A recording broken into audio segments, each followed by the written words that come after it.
La foudre. L'énergie à l'état brut. La foudre peut frapper avec une puissance d'1 million de volts et atteindre une température de 27 760 degrés Celsius. On ne peut ni la contrôler, ni savoir où elle va frapper. Mais ce n'est pas le cas quand il s'agit des sources d'énergie avec lesquelles vous travaillez. Ces sources d'énergie prennent des formes diverses, mais elles sont contrôlables. C'est comme mettre la foudre en bouteille. La puissance brute, l'énergie brute, momentanément capturée et contrôlée à l'aide d'un cadenas et d'une clé.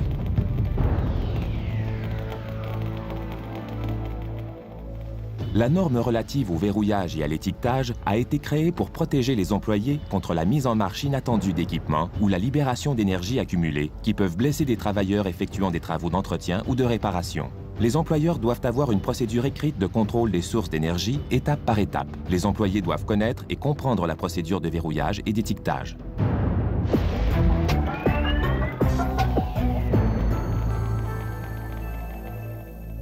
Nous pensons à l'électricité en entendant les mots verrouillage et étiquetage. On retrouve l'énergie électrique dans les lignes de transport, dans les disjoncteurs, les moteurs et même dans les batteries qui emmagasinent l'énergie électrique. D'autres types d'énergie sont utilisés en milieu de travail à part l'électricité. L'énergie hydraulique se trouve sous forme d'un fluide sous pression.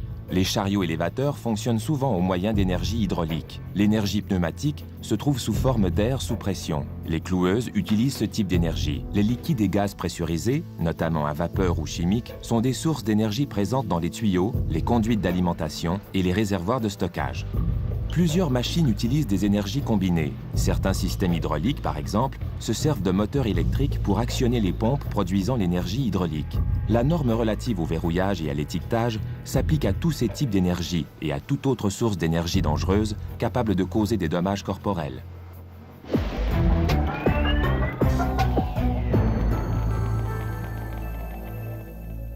Qu'entend-on par verrouillage et étiquetage? Les deux procédures sont utilisées pour empêcher l'énergie dangereuse de blesser des travailleurs. Pour verrouiller, un cadenas est placé sur un sectionneur, un disjoncteur, une manette de soupape ou sur un autre dispositif d'isolation d'énergie en position arrêt ou fermé. On verrouille généralement avec un cadenas standard à clé, mais un cadenas à combinaison est aussi acceptable. Pour l'étiquetage, une étiquette d'avertissement écrit est placée dans la zone de verrouillage de l'équipement ou de la machine. Les étiquettes ne fournissent pas la même restriction physique qu'un cadenas. Les étiquettes doivent demeurer lisibles, même si elles sont exposées à des liquides ou à des acides. Leurs avertissements doivent avoir la même apparence et utiliser les mêmes mots pour être faciles à reconnaître. Elles doivent être attachées solidement pour ne pas pouvoir se détacher accidentellement. Tous les cadenas et étiquettes doivent se conformer aux mêmes couleurs, formes et dimensions. Un cadenas est plus sécuritaire qu'une étiquette et la plupart des entreprises exigent le verrouillage et l'étiquetage. Si seules les étiquettes sont utilisées, d'autres mesures doivent empêcher l'alimentation des machines, comme enlever une manette de soupape ou bloquer un interrupteur de contrôle. Les employés devraient être informés des limitations du système d'étiquetage. Il est primordial d'obéir aux avertissements des étiquettes, d'autant plus qu'elles ne peuvent physiquement vous empêcher de remettre sous tension. Votre employeur fournira tous les matériaux de verrouillage étiquetage nécessaires. Ils doivent être durables et tenir solidement en place. Chaque cadenas et étiquette devrait permettre d'identifier le propriétaire. Chacun peut recevoir un cadenas ou une série de cadenas. Ne les prêtez jamais à des collègues. Les dispositifs de verrouillage et d'étiquetage ne devraient être utilisés que dans ce but et ne jamais servir à autre chose. Les cadenas et étiquettes ne doivent être posés ou retirés que par les employés autorisés. Ne jamais retirer le cadenas ou l'étiquette d'une autre personne. Quand vous travaillez avec des entrepreneurs de l'extérieur, apprenez aussi leur méthode de verrouillage et d'étiquetage. Souvenez-vous qu'utiliser un cadenas ou une étiquette est une grosse responsabilité. Ne la prenez pas à la légère.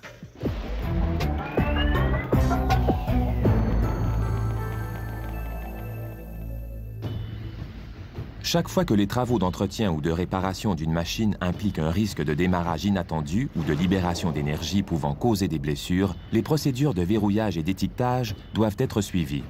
Les travaux d'entretien ou de réparation exigent le verrouillage et l'étiquetage si l'employé est obligé d'enlever ou de contourner un dispositif de sécurité, ou encore s'il place une partie de son corps dans un point du processus d'opération d'une machine ou dans une zone de danger associée. Les ajustements mineurs ayant lieu pendant la production normale ou qui en font partie ne sont pas touchés par la norme. L'équipement peut parfois être mis hors tension simplement en le débranchant. Les câbles et les prises de courant peuvent être exemptés de la procédure de verrouillage et d'étiquetage si toute l'énergie est coupée en débranchant la source et si la fiche d'alimentation est sous le contrôle absolu de la personne qui travaille sur l'équipement. L'utilisation d'une fiche verrouillable peut empêcher le branchement dans une prise et est recommandée. Qui sont les employés autorisés et touchés? L'employé autorisé est celui qui pose lui-même un cadenas et une étiquette sur la machine pour en faire l'entretien ou la réparation. L'employé touché n'est pas quelqu'un qui effectue des travaux d'entretien ou de réparation, mais peut utiliser l'équipement ou travailler dans la zone où les travaux d'entretien ou de réparation sont effectués.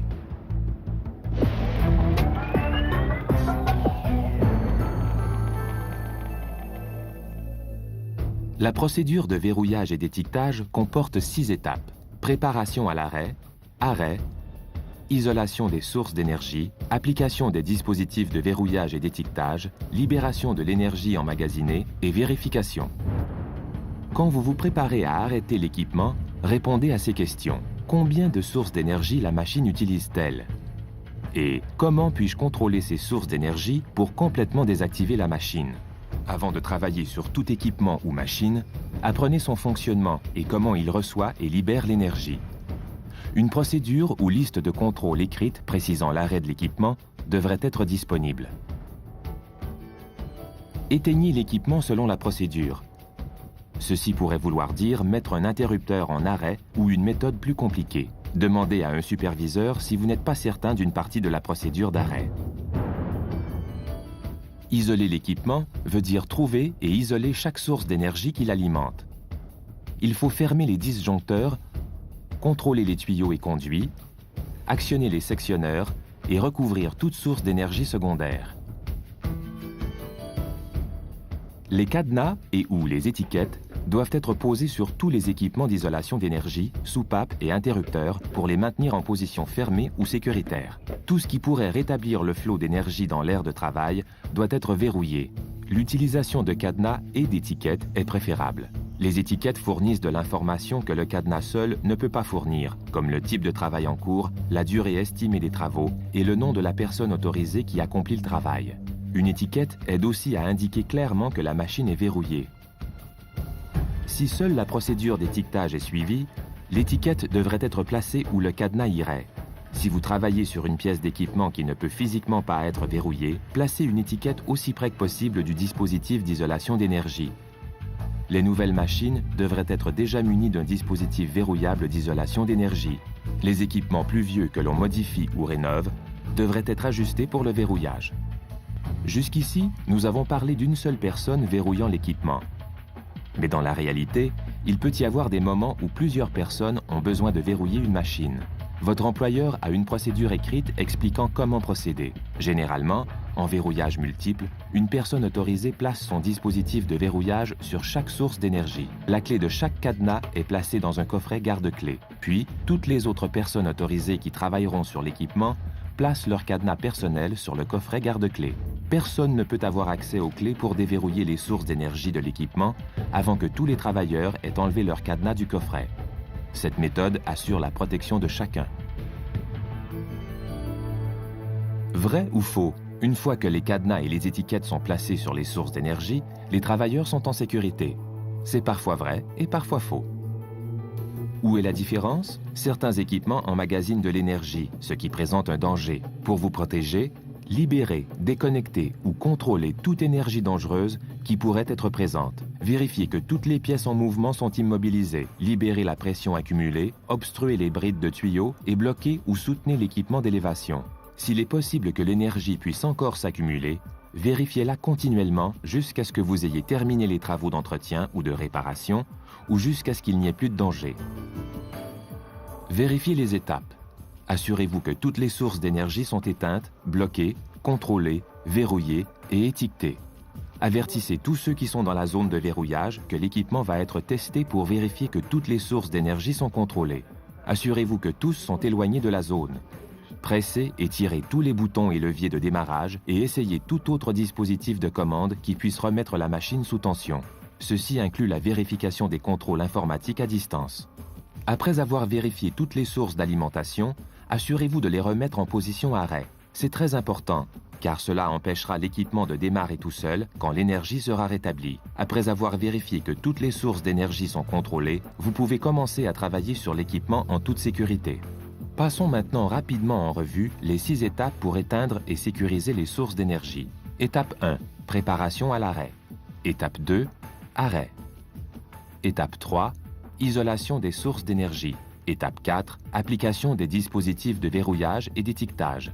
Étape 5, libération de l'énergie emmagasinée. Étape 6, vérification.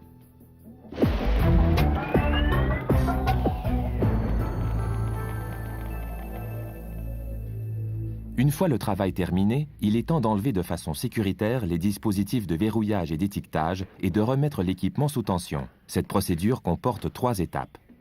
La première est de rétablir les conditions d'opération dans l'aire de travail, c'est-à-dire de s'assurer que tous les outils ont été retirés de l'aire de travail et de vérifier et revérifier que toutes les composantes de l'équipement sont en place et en état de fonctionnement. Les machines doivent être intactes au point de vue opérationnel. Il est aussi important de remettre en place les dispositifs de sécurité ou de protection et de fermer tous les panneaux d'accès qui ont été ouverts. Avant de retirer tout cadenas ou étiquette, tous les employés touchés doivent être avertis que les dispositifs de verrouillage et d'étiquetage vont être enlevés. Les employés doivent aussi être informés après que tous les dispositifs de verrouillage et d'étiquetage ont été retirés. Vous pouvez procéder en les réunissant tous ensemble ou à l'aide d'une liste de contrôle des employés touchés. Avant de retirer tout dispositif et avant de remettre l'équipement sous tension, assurez-vous que tous les employés sont en sécurité et loin de la zone d'opération. Après avoir averti toutes les personnes que les dispositifs de verrouillage et d'étiquetage seront retirés, commencez à enlever les cadenas et les étiquettes. Chaque dispositif doit être enlevé par la personne qui l'a posé. Si la personne qui a posé le dispositif sur l'équipement n'est pas présente, ne l'enlevez pas vous-même. Une procédure écrite de contrôle des sources d'énergie précisera les étapes à suivre dans une telle situation. Quand vous remettez l'équipement sous tension, suivez les procédures normales. De temps à autre, vérifiez l'équipement et l'aire de travail durant le démarrage pour vous assurer que tout est encore sécuritaire. Finalement, si une machine est éteinte mais n'a ni cadenas ni étiquette, ne présumez pas qu'il n'y a aucun danger à l'allumer. Revérifiez avant de remettre toute machine sous tension.